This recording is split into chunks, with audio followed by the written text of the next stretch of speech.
Meditation has been a part of my life ever since I can remember. I personally have been practicing meditation for the last 5.5 years, and I've been a trainer for the last 8 months, but I'll get into that a little bit later. My college career has been unconventional, to say the least. I started out as pre-med and got halfway through my freshman year of college before realizing that really wasn't for me, and I switched my major about 4 times before finally landing on international studies and eventually choosing public health. And I think it took me a really long time to figure out what I wanted to do with my life for a few reasons. One, I had always struggled with self-confidence, and I would set my standards for myself so high that anytime I failed to reach them or I felt like I wasn't doing what I was supposed to be doing, instead of finding strength from that situation, I would beat myself up and falter. And 2, my idea of success and happiness and satisfaction up until recently were completely misguided. We live in a world that encourages this idea that in order to be internally satisfied, we have to rely on external circumstances. And this is an idea that's been hammered into our heads probably since we could understand what happiness and success and satisfaction were. And obviously, these are concepts that are different for different people at different times. So it could be the little things, like spending time with friends and family, or curling up with a good book. Or it could be getting good grades, getting the job you want, finding the person you're meant to spend the rest of your life with.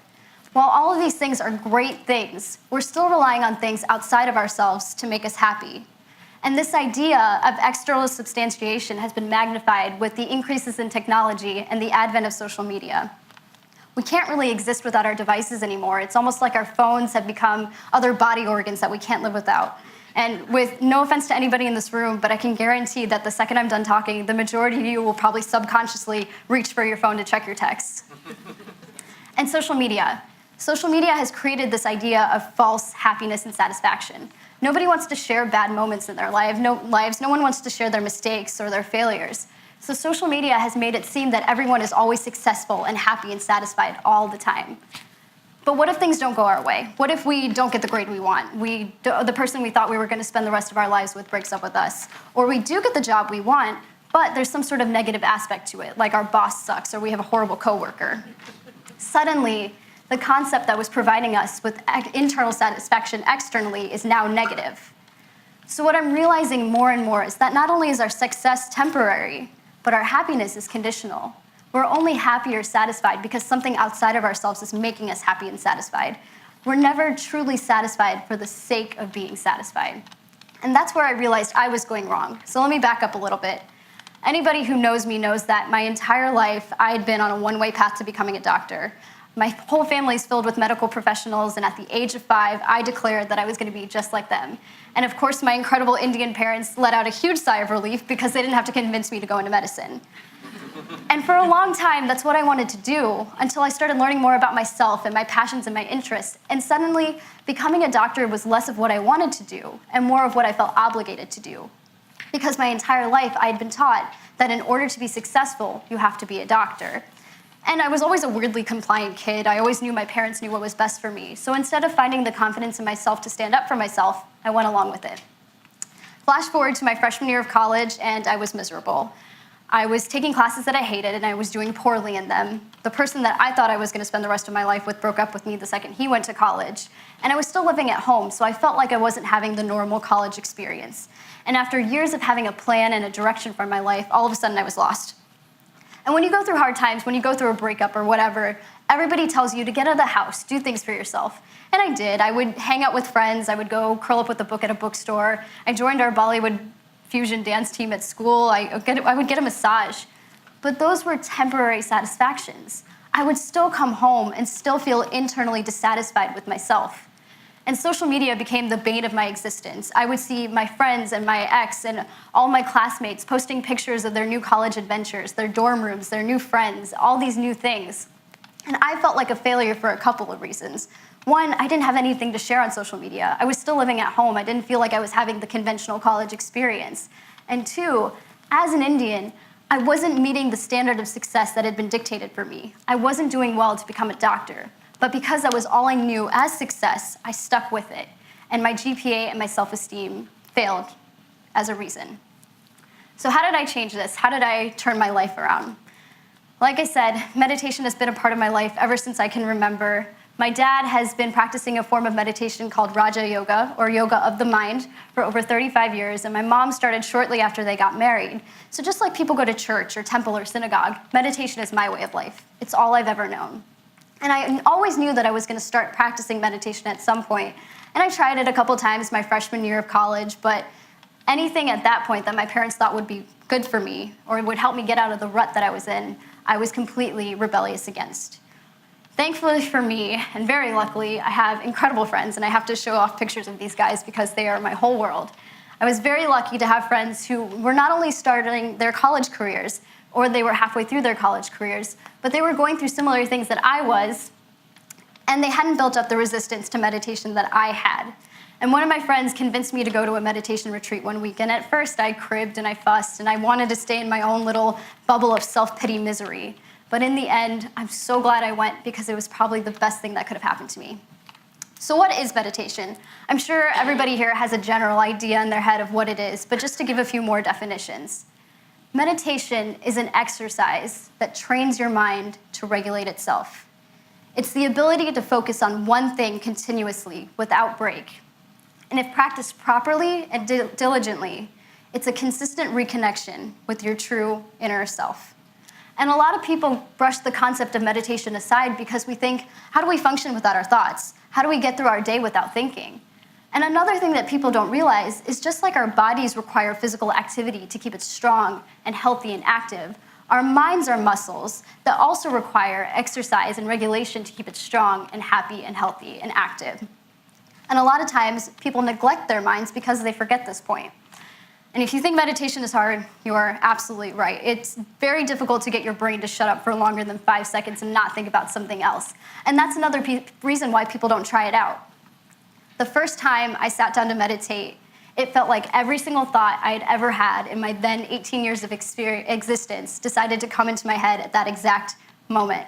And no matter how many times I tried to push them away or ignore my thoughts or try to get into a state of thoughtlessness, they kept coming back. And I remember thinking, why am I doing this? Here's yet another thing in life that I'm failing at. Why am I even trying? The second time I sat down to meditate during that retreat, my thoughts decreased by a quarter. The third time I sat down to meditate during that retreat, they decreased by half. And gradually, it was as though I was starting to see the world in high definition. Not only could I see my external circumstances very clearly, but I was finally starting to see my true inner self with the objectivity and clarity that I had not had ever before.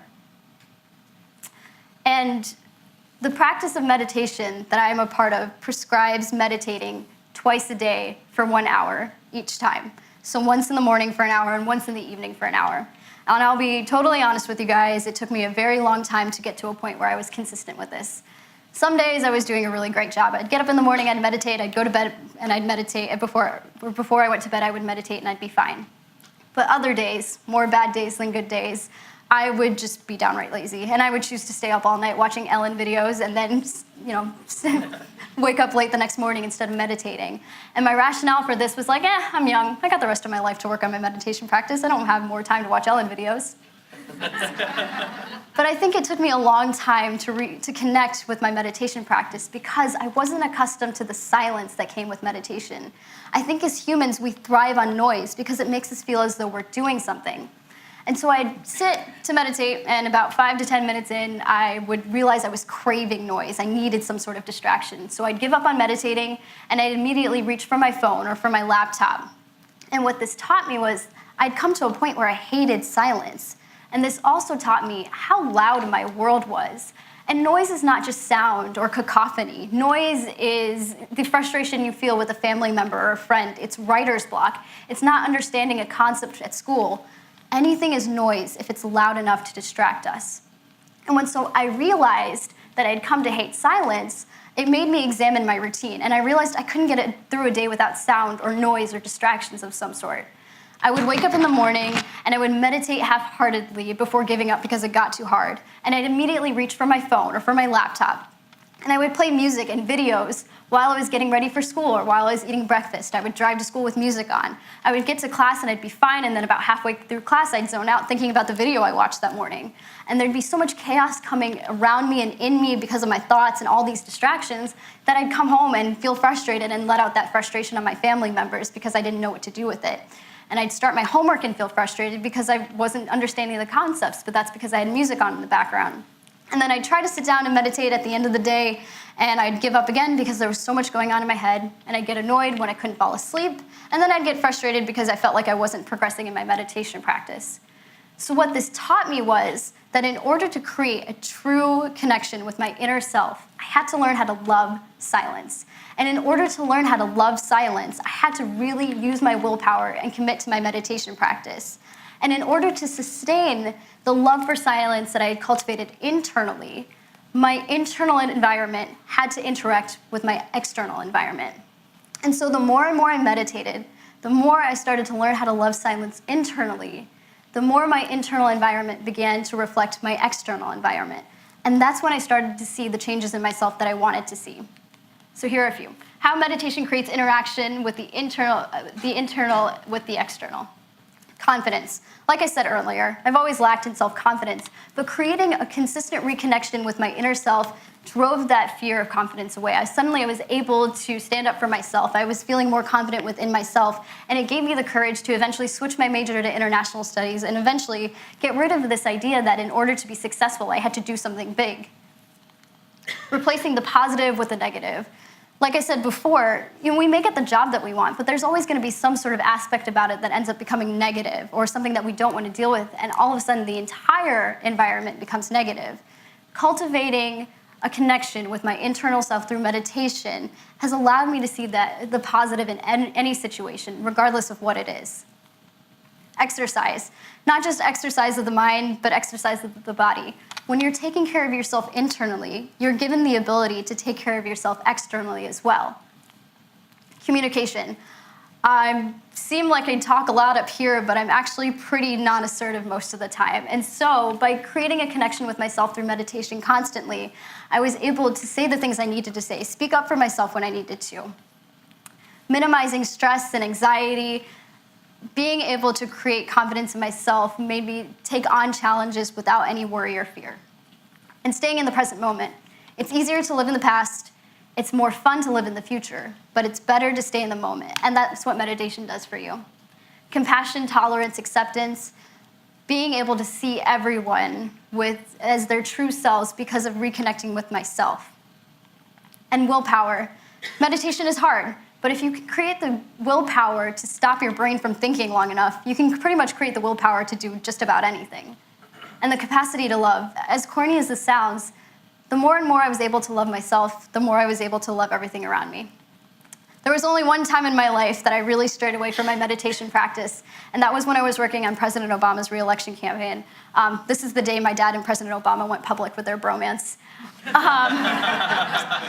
Anybody who knows anything about a campaign knows that the energy there is so strong that you really don't need much of anything else to sustain you.